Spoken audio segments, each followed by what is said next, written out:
Kumukulo na ang aking tubig. Lagyan natin ng asin.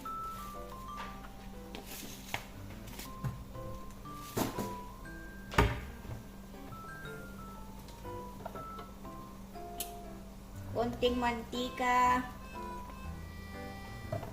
At saka natin ilagay yung ating spaghetti.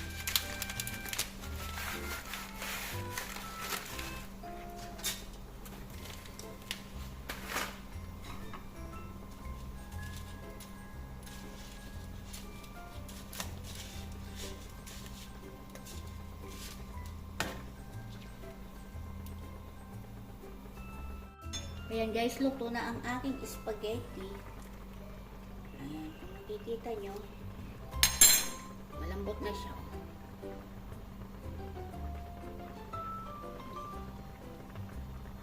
Okay guys, ngayon ay maggigisa na ako. Meron ako ditong 50 grams na butter.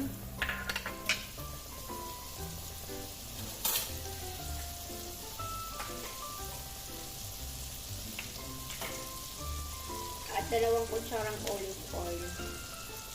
Kung wala kayong olive oil, pwede rin kayong gumamit ng canola oil.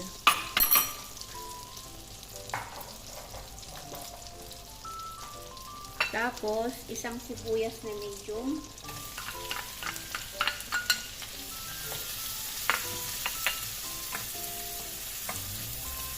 Igisa natin itong sibuyas hanggang sa magiging brown siya. Okay, ready na ang aking sibuyas. So, ilalagay ko na yung aking mushroom. 200 gram na mushroom.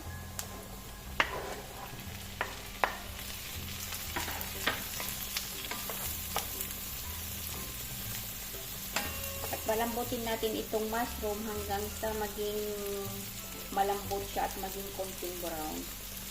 Okay, luto na yung aking mushroom. 2 ngipin na bawang.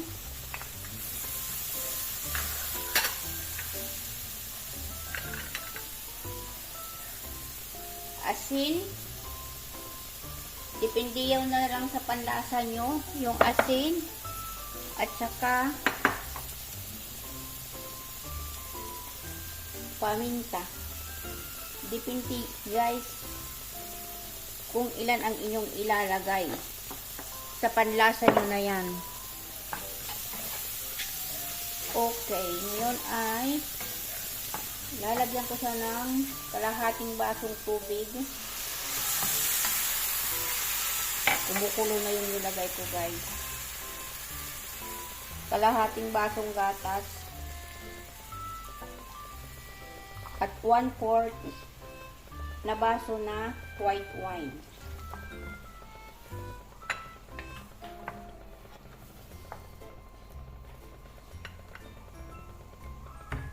Pakuluin natin yan. Tapos ilalagay ko na yung heavy cream. Mayroon ako ditong heavy cream guys.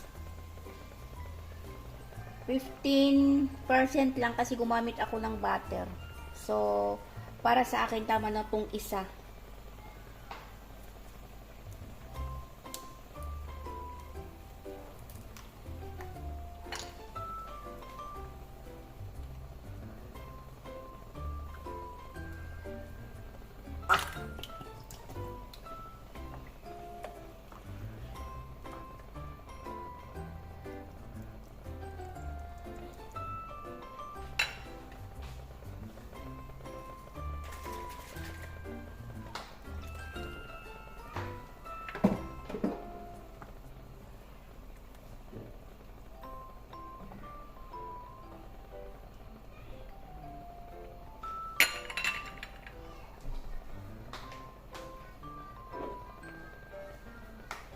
Maglalagay din ako ng konting nutmeg.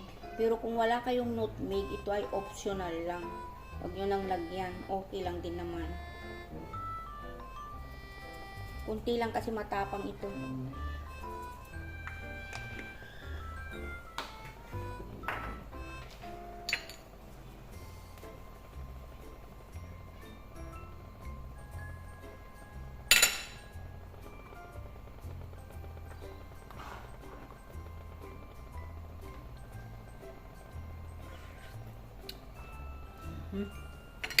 Kulang pa ng asin. So, magdagdag ako ng asin, guys. Sabi ko nga, depende na sa panimpla nyo yung asin. Kasi hindi naman tayo pare-pareho ang timpla. Bahala na kayong tumantya sa panimpla nyo.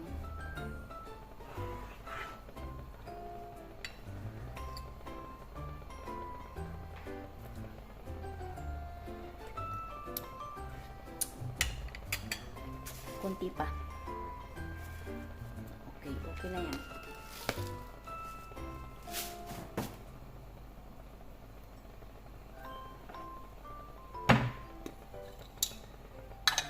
Magdadag ako ng kunting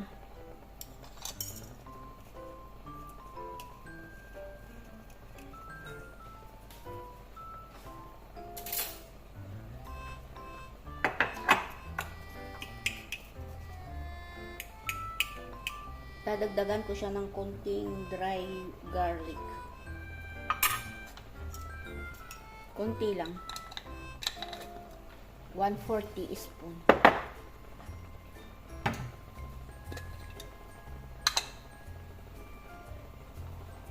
Tapos, konting pamintang durog. Kasi yung nilagay ko kanina ay pino. Pag pino kasi, hindi siya gaanong malasaan.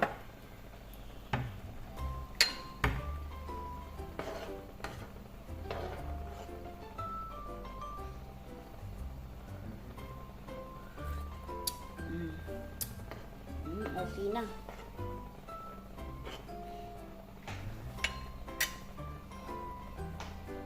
So, ilalagay ko na yung aking spaghetti. Ito ay 500 gram.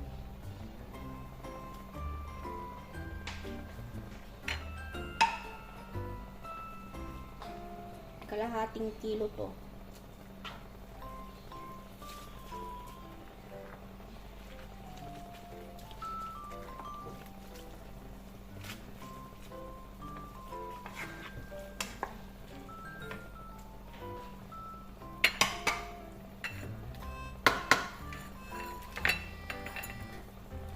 So, maglalagay ako ng parmesan. Ito ay 20 grams muna at mayroon pa ako ditong gagadgarin. Mamaya pag kakain na kami, saka ko ito ilalagay. So, itong 20 grams na ito ay ihahalo ko dito.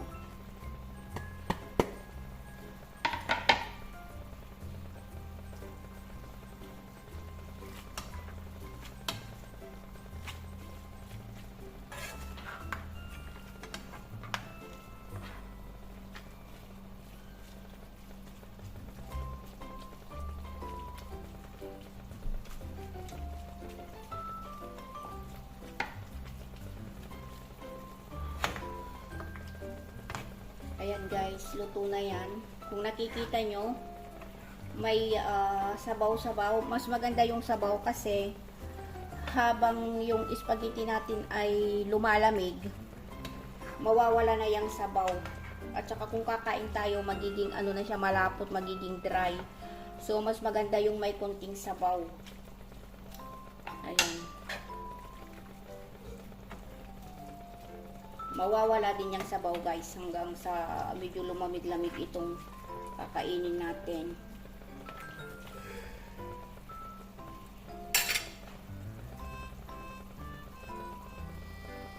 Okay, kung nakikita nyo guys, after 5 minutes, wala na yung kanyang sabaw. So,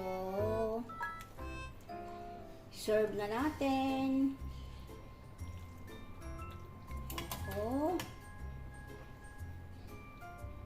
Tapos, parmesan sa ibabaw. Optional kung gusto nyo ng parsley. Optional lang yan guys. So, ayan, kain na tayo.